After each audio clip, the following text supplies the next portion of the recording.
Welcome back to Factfinder Investigates. The number of homemade weapons turning up at crime scenes is exploding. From using kits online to 3D printers, the Supreme Court looking into whether America needs more regulations on them.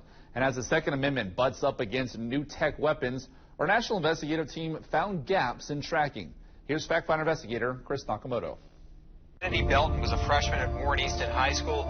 On January 29th, Belton was at a friend's house in New Orleans East. 19-year-old Andre Skinner was in the adjoining room tinkering with a gun. Tell me about your daughter. She was beautiful, beautiful soul, beautiful spirit, beautiful person. Thomas Belton's pride is palpable, his grief discernible, as he now refers to his 15-year-old daughter, Kennedy Belton, in the past tense. Heartache and questions linger. It was January 29th, 2023, when Kennedy went to a friend's house in New Orleans. She never came home. Belton gets uneasy thinking about the phone call from Kennedy's mom that changed his life forever. She was crying over the phone, and she said Kennedy was killed at a sleepover. Somebody give me my baby, y'all. Detectives say a 19-year-old in another room was taking a weapon apart when it went off. The bullet traveled through the wall and killed Kennedy. Documents show the gun recovered was untraceable, an unserialized 9mm semi-automatic pistol. A Polymer 80, one of the nation's largest producers of gun kits and parts. Commonly referred to as ghost guns, the weapons are made with kits bought online or using parts purchased without any background checks. Well, we don't refer to them as ghost guns. That's kind of a street vernacular term that everybody uses on the street. We call them privately made firearms. Bernard Hansen is a special agent in charge at the Kansas City Bureau of Alcohol, Tobacco, and Firearms. The privately made firearm doesn't have any of the required markings that what firearms you would buy from a licensed dealer. That's required by law. Hansen believes these privately made firearms, or PMFs, are so prolific because they can be assembled in less than an hour.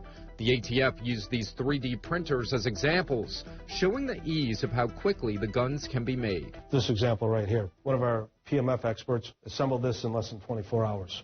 Even though there are more registered guns than people in America, the actual number is unknown even to the ATF. That's because we found record keeping for ghost gun data is inconsistent across America's law enforcement agencies. We found at least 4 major cities, Atlanta, Cincinnati, St. Louis, and Portland. Data is not tracked or no records exist.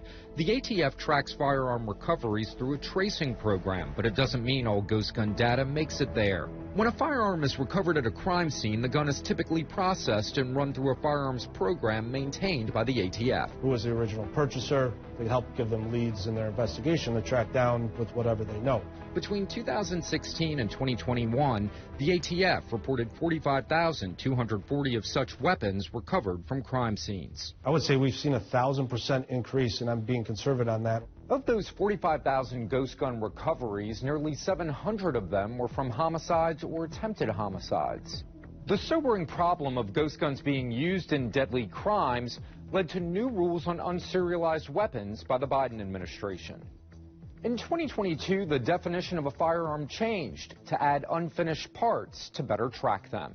As laws catch up with technology, nearly a dozen states have enacted their own bans on ghost guns.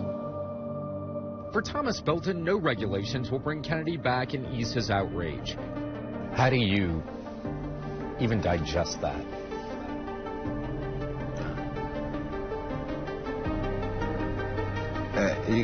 I can't. You can't.